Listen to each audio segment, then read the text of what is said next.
Malathi simple. நீங்கள் ஒரு அடுக்குமாடி குடியிருப்பில் இருக்கிறீங்க. ஒரு 50 வீடு இருக்காங்க. அதில் 10 வீடு சிறுபான்மையினர் வீடுன்னு வச்சுக்கோங்க. அந்த 10 சிறுபான்மையினருக்கு மட்டும் வாக்கு இல்லைன்னு செய்ய முடியுமா? சொல்லுங்கள். Is it possible? You tell me. DMK booth ஏஜென்ட்கள் இவ்வளோ கவனமாக இருக்கும்போது அப்படி செய்யறதுக்கான வாய்ப்பு இல்லைன்னு தான் சார் இது நினைக்கிறேன். நான் சொல்கிறேன். எலெக்ஷன் கமிஷன் ஏன்பா நாங்கள் யார் பேரை நீக்கிறோம் யார் பேரை சேர்க்குறோன்றதெல்லாம் யார்ட்டையும் சொல்ல மாட்டோம், ரகசியம் அப்படின்னா சொல்கிறாங்க. கூட போங்கன்னு தான் சொல்கிறாங்க. You have a list of booth level agents. அவங்க பூத் லெவல் ஆஃபீஸர்ஸ். ஒவ்வொரு அரசியல் கட்சிக்கும் பூத் லெவல் ஏஜென்ட்ஸ்னு கொடுத்துருக்காங்க. நீ கூட போய் அவங்க கூட சேர்ந்து வேலை செய்யுங்கன்றாங்க. ரைட்டா?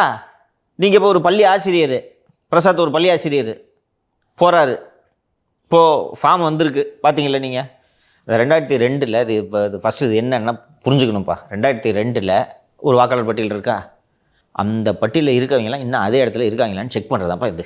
ஓகேவா? அந்த பட்டியலில் இருக்கிற பேரெல்லாம் எடுத்துக்கிட்டு தெருவா போகிறதுப்பா. 2002 20 வருஷத்துக்கு முன்னாடி இந்த தெருவில் பிரசாத் என்று ஒருவர் இருந்தார். அவர் எங்கேன்னு கேட்டோன்னா அவர் வீடு காலி பண்ணிட்டு போயிட்டார். எங்கே போயிருக்காரு தெரியாது. பிரசாத் இங்கே வீட்டில் இல்லை. ரவுண்டு பண்ணு. மாலதி 10ஆம் நம்பர் வீட்டில் குடியிருந்தாங்க. பழைய லிஸ்ட்டு படி மாலதிக்கு சொந்த வீடு. அங்கே போய் பார்த்தோன்னா எங்கள் மாலதி அவங்க இறந்து 5 வருஷம் ஆகுதுங்க. மாலதி பேர் ரவுண்ட் பண்ணு. மாலதி சொந்த வீடு, அதனால் மாறி போகிறதுக்கு வாய்ப்பு இல்லை. மாலதி இல்லை, இறந்துட்டாங்க. ரவுண்ட் பண்ணு. இதில் என்ன பார்த்தா அவர் சிறுபான்மையினர் இருக்காங்க. சரியா? நான் தான் பூத் லெவல் ஆஃபீஸர்.